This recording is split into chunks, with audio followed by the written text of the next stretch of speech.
Assalaamu calaykum saaxiibayaal ku soo dhowaada warbixin aan ku eegi doono amniga caasimadda magaalada Muqdisho oo faraha ka sii baxay maalmihii ugu dambeeyay.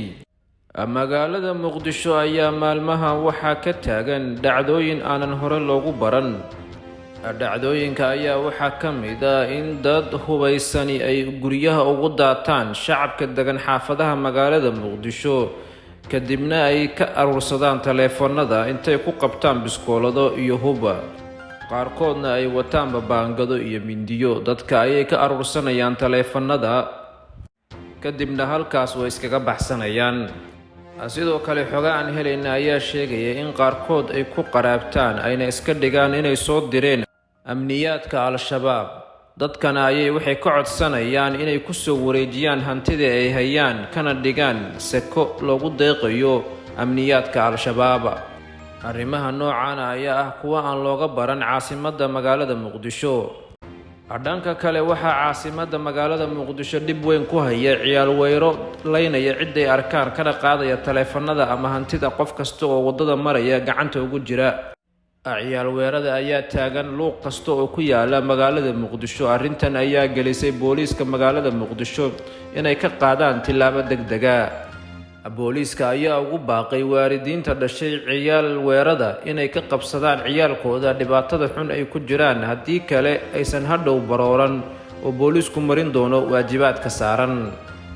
Sidoo kale dhacdooyinka aadka ula yaabka badan ee ka dhacay asbuucan magaalada Muqdisho ayaa ah in gabar uu dhalay Korneel Saney ay taleefanka ka qaadeen ciidamo ka tirsan saldhigga Xamarweyne, taasoo sababtay in Korneel Saney iyo ciidamadiisu ay weerar ku soo qaadaan saldhigga Xamarweyne si ay u soo ceshtaan taleefankii laga qaaday gabadha Korneel Saney. Ciidamada Korneel Saney ayaa dagaal weyn ku qaaday oo socday muddo 2 saac ah saldhigga weyn ee Xamarweyne, halkaas ay ku soo badbaadiyeen taleefan Samsung ah oo ay lahayd gabadha uu dhalay Korneel Saney.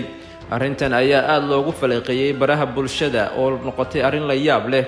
Sidoo kale waxaa shaki weyn ka jira in ciidamada booliiska Soomaaliyeed ee ku dhaqan magaalada Muqdisho degmooyinkoodu inay aad uga qayb qaataan dhicidda taleefanada iyo dhicidda guryaha aruursiga hantida ummadda Soomaaliyeed. Dhanka kale waxaa magaalada Muqdisho lagu dilay macallinkii ugu caansanaa magaalada Muqdisho, Macallin Cusmaan Axmed Macow, oo ahaa macallin aad uga caana magaalada Muqdisho. Macallinka ayaa lagu dilay in laga qaado taleefankiisa dartiis kadib markii uu ku dagaaltamay kana dhiidhiyay inuu taleefankiisa ay ka qaadaan dablay hubaysani. Macallinka ayaa kadib lagu furay xabad oo laga qaaday taleefankiisii.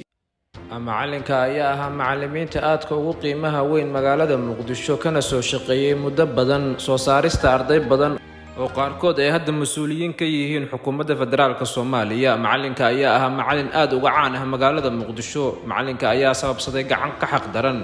Wadayaal waa naga intaas warbixintii aan ku eegaynay qararaasaha iyo amni darrada cusub ee ka soo cusboonaatay magaalada Muqdisho. Fadlan haddaad kanaalkeena ku cusub tahay, subscribe noo saar si aad ula socoto xogaha xogtan xiga. Mahadsanidin.